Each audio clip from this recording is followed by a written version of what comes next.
Kay mikhonau llaqtakunapi aparikushan wawqiypanay. Imatataq kan ruwawaq sitios nuqa khaynan hatun quesota aparamuyman masara ninkue. 3 kilos de queso tenas qhaturayta chanqaymi mayaw qhipanta purichis nispa. Imatataq kan ruwawaq wayqiypanay.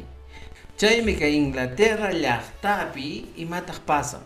Kay qhatawray 180 metros qhatawrayta hina 3 kilos quesota chanqaymungue. Uraymi qhatawrayta muyuta phawayimshaqta hinaspa ninku yawkuna runakuna qhipanta phawaychis pinqa pikunqa nispa. Es un festival pagano que se realiza en cada primavera, dicen por estos lugares. Y chaqa wawqiypanay.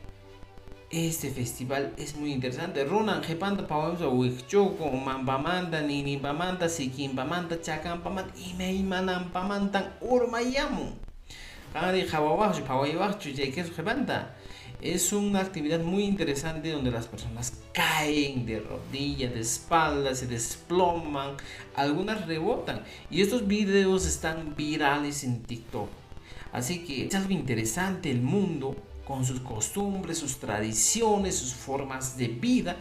Podemos encontrar muchas costumbres. Hasta en el Perú, por ejemplo, había una festividad, soltaban cuy y las personas perseguían al cuy en el cerro. Son festividades como la Huaylía, aquí en Apurímac, en Chumivilcas, festividades únicas. Si hay mi wawqiypanay kay pipis queso qhipanta runa sunsuhinaraq phawakushan, qan phawawaqchu queso qhipanta umakitapis p'aykikuwaq, sinqikitapis p'aykikuwaq. Echaqa estas dos festividades son muy bonitas, únicas, incomparables en cada lugar. Tuparikunanchisqama wawqiypanay.